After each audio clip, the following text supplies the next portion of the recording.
সকাল সকাল একটা নতুন ভিডিও নিয়ে। আর আজকে কিন্তু আমি নতুন অনেকগুলো কিছু নিয়ে এসেছি, মানে অনেক দিনের একটা ভিডিও ক্লিপ, যেগুলো আমি সব আস্তে আস্তে জোগাড় করেছি। কারণ তোমরা সবাই জানো আমি স্টুডেন্ট লাইফ লিড করি, তো আমার পক্ষে পুরো একটা দিনের ফুল ব্লগ দেওয়া পসিবল না। তো সেই ভিডিওটাই তোমরা এবার দেখে নেবে। আর ভিডিওটা ভালো লেগে থাকে তোমরা কিন্তু অবশ্যই সবাইকে শেয়ার করে দেবে।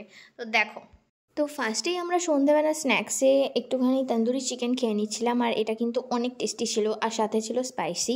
তো অল্প করে খেয়ে নিচ্ছিলাম। আর এইগুলো দেখবে যে বেশি খেলে মনে হয়, না খেলে না মনটা কেমন ভরে না। যাই হোক, তো অল্প দিয়েই আজকে আমাদের সন্ধ্যেটা শেষ হয়ে যায়। তো পরের দিন সকালবেলা খাওয়া দাওয়া করার পরে মা দুপুরবেলার জন্য গরম গরম গোবিন্দভোগ চালের খিচুড়ি, আর তার সাথে করেছিল বেগুন ভাজা, আর তার সাথে ছিল এই পোস্ত ছিটে আলু ভাজাগুলো, আর যেগুলো খেতে কিন্তু আমি প্রচণ্ড পরিমাণে ভালোবাসি। আর আমার খিচুড়ি একটা সেই মোটা ভাবের থাকে, ওটা আমার একদমই পছন্দ না। আমার স্পেশালি এই রকমের খিচুড়িই পছন্দ হয়, পুরো ভোগের মতো লাগছিল জাস্ট।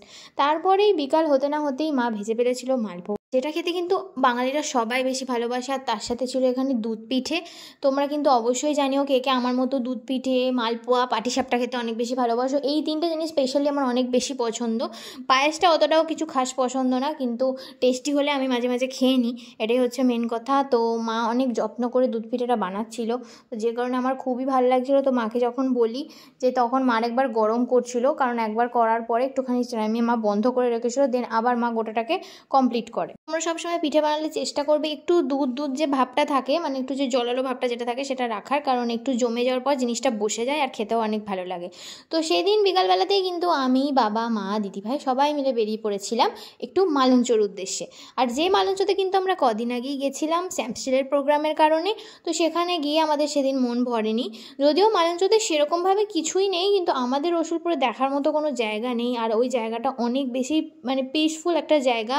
যারা চাইছো যে কিছুদিনের জন্য একা থাকতে, শান্তিতে থাকতে, আর মানে তারা এখানে এসে রিসর্ট বুক করে থাকতে পারো। বাট এখানে রিসর্টের চার্জ অনেক বেশি, তো একটু তো টাকা পয়সা থাকতেই হবে, তো সেই এসে এখানে থাকতে পারবে। বাট আমাদের মতো মানুষেরা তো যায়, ঘুরে চলে আসে, আর আমাদের বাড়ি থেকে এটা অনেকই কাছে। তো তোমাদেরও যাদের রিফ্রেশমেন্টের একটা দরকার, তারা এখানে কিন্তু অবশ্যই আসতে পারো। এখানটা মেলাটা আগে আরও অনেক বেশি মানে বাচ্চাদের খেলাধুলার জন্যও ছিল, কিন্তু এখন এই রিসর্ট, সুইমিং পুল হয়ে অনেকটা ব্যাপারটা যান্ত্রিক হয়ে গেছে। কিন্তু সেই শান্তির ব্যাপারটা কিন্তু এখনও আমাদের কাছে ছোটোবেলার মতোই রয়ে গেছে।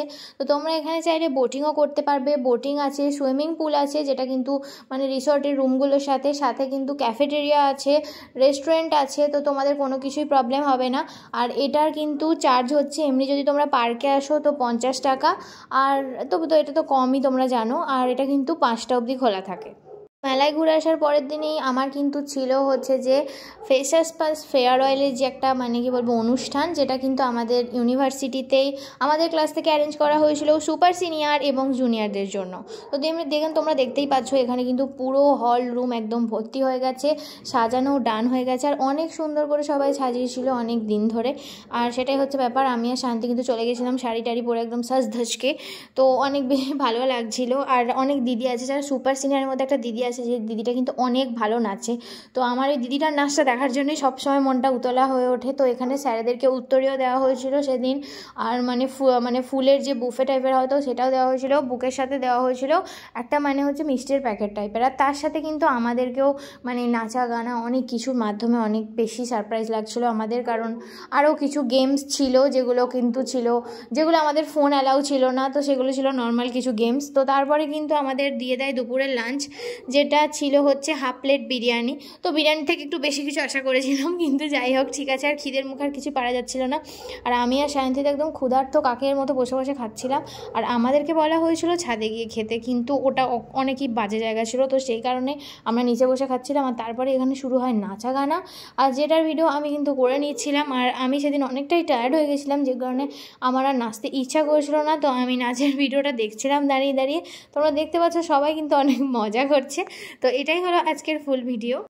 ভালো লেগে থাকে তাহলে অবশ্যই লাইক, শেয়ার অ্যান্ড সাবস্ক্রাইব করতে ভুলো না। আর আমাকে তোমরা জানিও যে আমার ভিডিওর ইমপ্রুভ মানে কীভাবে আমি আরও করব। যদিও আমাকে একজন দাদা বলেছে, তো তার আমার ভিডিও অনেক বেশি ভালো লাগে, তো সে আমাকে মেসেঞ্জারেও কিছু কমেন্ট করেছিল, তো মেসেঞ্জারে কিছু মেসেজ দিয়েছিল, তো সেটা আমি চেষ্টা করছি এখন রিকভার করার। তো তোমরাও কিন্তু অবশ্যই জানিও যে কীভাবে আমি আমার চ্যানেলটাকে আরও বেশি গ্রোথ করতে পারবো। আর তার সাথে কিন্তু অবশ্যই তোমরা লাইক, শেয়ার অ্যান্ড সাবস্ক্রাইব করতে ভুলো না। আর থ্যাংক ইউ যারা আমার ভিডিও দেখো। টাটা।